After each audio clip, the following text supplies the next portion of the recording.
Algo que sucede muy frecuentemente es ver que hay muchos problemas por resolver, situaciones difíciles, situaciones complejas.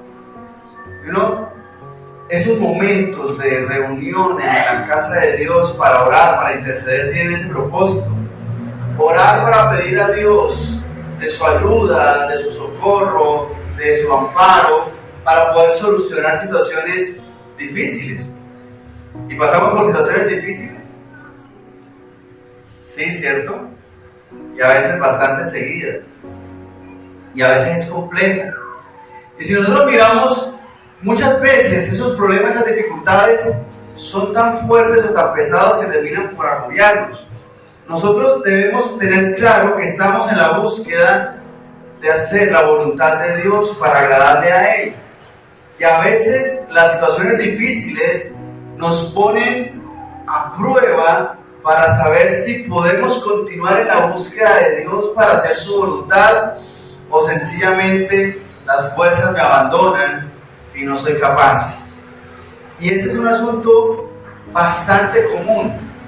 Y por eso vemos que hay personas que inclusive son tantos sus problemas que llegan a un punto en el que consideran que la forma de salir de los problemas es acabar con su propia vida. Y es complicado. Yo le dice, si una persona tiene una dificultad, por ejemplo, económica, una deuda muy grande, ¿sí?, y toma una decisión así de terrible, es porque no encontró una solución a sus problemas. Los problemas lo asfixiaron y lo hundieron. Pero algo que nosotros podemos ver en la sociedad es que inclusive si una persona tuviera mucho dinero, también puede llegar a un punto a considerar su vida tan aburrida, tan simple, que inclusive prefiere acabarla. Vemos que en los extremos de las cosas hay momentos en los que la gente toma decisiones en contra de Dios y se va hundiendo a tal punto en el cual no encuentra una salida y la decisión que toma es malísima. Por ejemplo, buscar la muerte. ¿Por qué uno diría? Si es pobre es porque es pobre y tiene muchos problemas. Pero si es rico es porque no tiene problemas. Pero si nos ponemos a analizar esa situación, muchas veces vemos que el problema realmente no son los problemas. El problema realmente es la falta de motivación. Porque uno puede tener un problema bastante serio, pero si tiene una motivación para luchar y salir adelante y enfrentar el problema con lo que toque para poder lograr y vencer el problema, por esa motivación lo va a hacer, independientemente de la condición social, económica, de salud, familiar. Porque puede una persona estar sola y decir, como estoy tan solo, no tengo salida. Y eso no es porque tenga problemas, sino porque no hay una motivación. Pero inclusive puede ser una familia numerosa y sentirse solo porque sencillamente no hay una motivación. Y eso es algo que está asfixiando la sociedad actualmente. Y nos damos cuenta que las personas no tienen planes a futuro, que los jóvenes no tienen proyectos, que no quieren esforzarse, que no quieren luchar, que no quieren seguir adelante. Y eso es riesgoso. Pero no pasa solamente en los jóvenes, pasa a cualquier edad, ¿cierto? Inclusive, desde muy niños o hasta muy mayores, vemos esas circunstancias.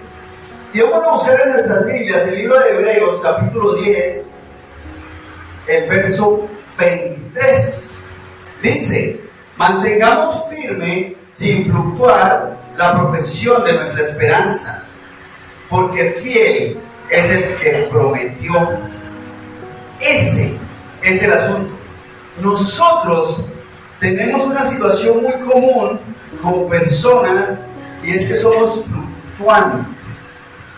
Si nosotros podemos analizar nuestra vida, han habido muchos momentos en los que nos sentimos muy motivados de empezar a hacer algo, pero pasa el tiempo, no necesariamente mucho, pero a veces sí, pueden ser días, semanas, meses, años, y perdemos el impulso. Y nosotros nos preguntamos, me siento diferente, me siento extraño. Y es que comparamos cómo fue que empezó el proceso cuando estaba súper motivado, pero perdemos de vista realmente el enfoque que nos llevó a iniciar el camino. Y esa es una situación muy común. Y por eso muchas empresas caen, por eso muchas familias se destruyen, muchas parejas, inclusive muchos estudiantes inician una carrera con el entusiasmo y le dura como medio semestre. Y es porque se pierde la motivación, porque se pierde el enfoque, se pierde la visión de lo que se está buscando. Y aquí vemos que dice, mantengamos firme sin fluctuar. Y es que eso es lo que nos cuesta. Nosotros somos tan fluctuantes, tan volátiles, que en los momentos en los que estamos muy felices, muy motivados, avanzamos. Pero si algo pasa y la motivación baja, muchas veces no solamente retrocedemos, sino que renunciamos. Y eso es bastante frecuente en nuestra sociedad y cada día más. Pero es que vemos aquí que dice, mantengamos firmes sin fluctuar la profesión de nuestra esperanza. Y eso es lo que hace la diferencia. ¿En qué hemos puesto nuestra esperanza? ¿Cuál es nuestra visión? ¿Cuál es nuestra meta? Porque ese es el asunto. Usualmente tenemos metas humanas, metas solamente en el plano terrenal. Yo quiero tener una familia y tener hijos y tener una casa y pensionarme y pescar en una canoa de ahí en adelante. Y suena bonito y no es malo, pero es que resulta que eso es una visión netamente terrenal. Es una esperanza que depende de factores humanos. ¿Por qué? Porque resulta que si mi proyecto es tener una familia, ¿cierto? No depende solamente de mí. Depende de que la otra persona también tenga esa misma visión, ese mismo proyecto. Y no solamente que coincidan en la misma visión, el mismo proyecto, sino que los dos aguanten sin fluctuar todo el proceso.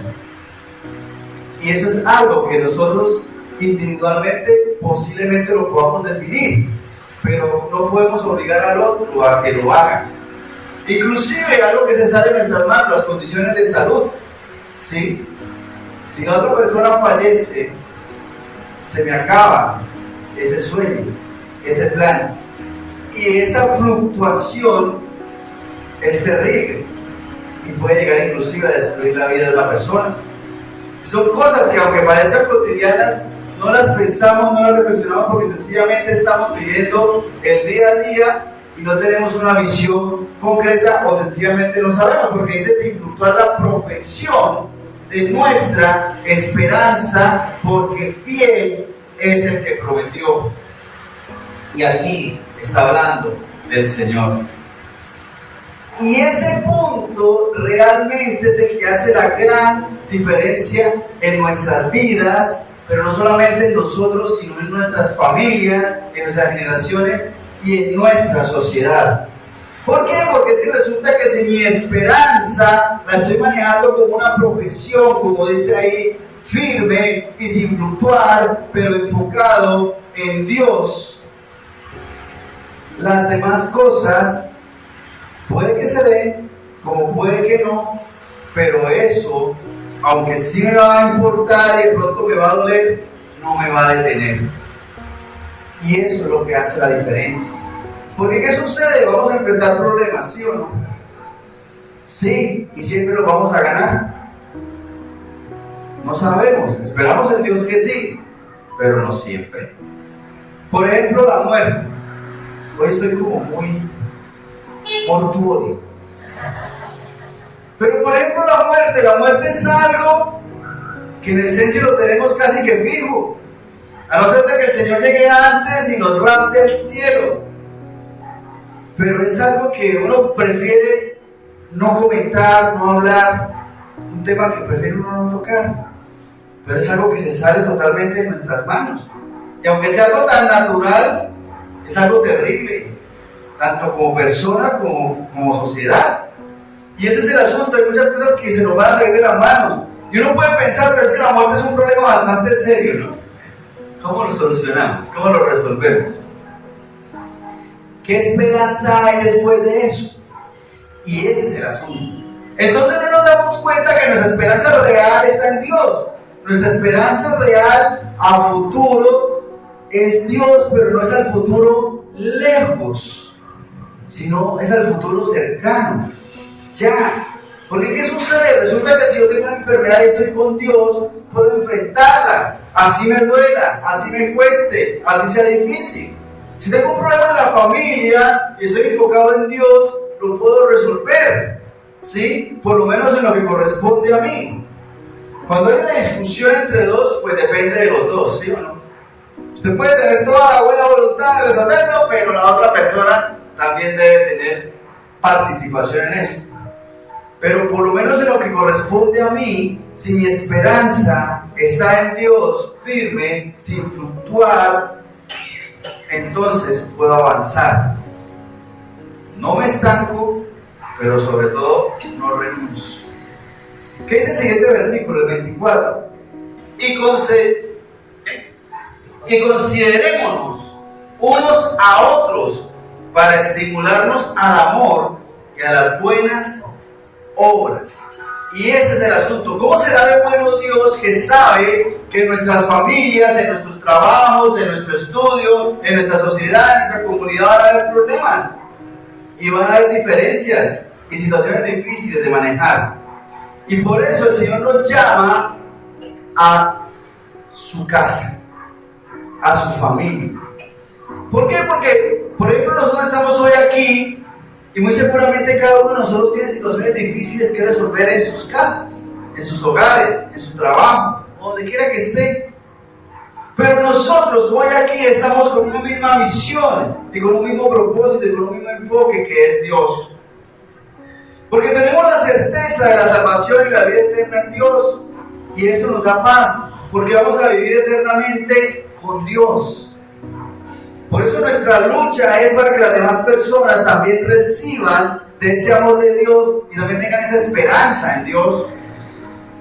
Pero vemos que es algo que nos exige a nosotros un ejercicio de estar constantemente buscando ese crecimiento en Dios, ese acercarnos a Dios, esa conexión con Dios que muchas veces nos puede costar, pero que debemos permanecer en ello. Y considerémonos unos a otros para estimularnos al amor y a las buenas obras, a la búsqueda de Dios, a hacer lo correcto. Y por eso estamos aquí, porque aunque seamos pocos, nos reunimos para darle alabanza a Dios, para orar los unos por los otros, porque no es fácil. Haga de cuenta que fuera usted solo el que está aquí, solito, solita. ¿Cómo sería? Es diferente, ¿cierto? ¿Sabes? Solo pensarlo como que, no, ya no vengo. Me quedo en mi casa. Sí, porque por lo menos ahí está el gato. Ese es el asunto. ¿Sí ven? Por eso es que el Señor nos está invitando a que nos unamos en el caminar con el Señor, pero que ese unirnos implica que cada uno de nosotros esté dispuesto a hacer buenas obras, a estimularnos en el amor de Dios, los unos para con los otros, pero que nos unamos como un equipo delante de Dios. Que si hoy faltó alguno, estemos pendientes y poderlo llamar y saber cómo está. De pronto no fue nada serio, un trancón, la carretera llena y no hubo forma de llegar, cosas de trabajo, infinidad de cosas, o puede ser algo de salud, o puede ser un millón de posibilidades, ¿cierto? Pero para que nos mantengamos enfocados en eso, ¡ay, faltó la persona que se sienta al lado mío! Porque usualmente uno se sienta el primer día en una silla y de ahí en adelante se sienta toda la vida en esa silla, inclusive le falta uno marcarla. Uno tiene ese sentido de pertenencia con el sitio donde empieza, entonces empieza a dar cuenta que los rostros son las mismas personas. De pronto no me sé el nombre, pero sí me doy cuenta que hace falta. Y ese es el asunto, que nosotros nos mantengamos enfocados en esto, porque el Señor nos está llamando para que podamos manejar las situaciones que se salen de nuestro control. ¿Qué dice el verso 25? No dejando de congregarnos como algunos tienen por costumbre, sino exhortándonos, y tanto más cuando veis que aquel día se acerca. Y esa frase, Cristo viene pronto, ¿hace cuánto la está escuchando? Hace rato. Su palabra dice que no lo tengamos por tardanza, sino que Él tiene misericordia de nosotros. Porque es que si Jesucristo hubiese venido, no sé, hace unos 10 años, hace unos 20 años, o hace unos 30 años, pues seguramente ninguno de nosotros se hubiera salvado. O sea, qué bueno que no haya llegado todavía. Tremendo, ¿no? Tremendo. Entonces, vemos que sí, Cristo viene pronto, pero no ha llegado. Qué bueno, porque todavía tenemos un compás de espera, un tiempo para poder alcanzar a más personas, inclusive para afirmarnos nosotros mismos, para que andemos conforme a la voluntad del Señor. Pero si no vino hace 30 años, es porque ahora está cerca. ¿Cuánto? No lo sabemos. Y por eso necesitamos andar, caminar con el Señor. Pongamos de pie, por favor, vamos a orar. Vamos a darle gracias a Dios por tantas cosas y vamos a pedirle por tantas cosas.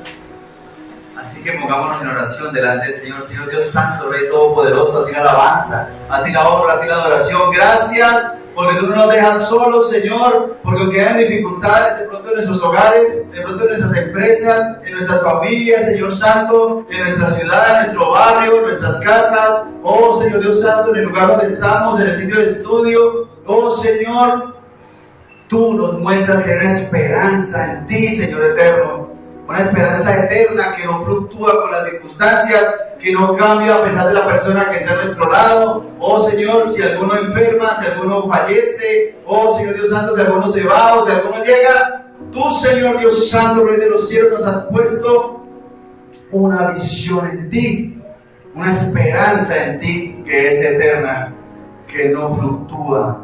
Oh Señor, y que la podemos manejar como nuestra profesión delante de ti, Señor. Por eso rogamos que nos ayudes cada día a andar conforme a tu voluntad, a hacer lo que a ti te agrada, ayudándonos los unos a los otros, orando los unos por los otros, y cuanto más que sabemos que tu venida cada vez está más cerca.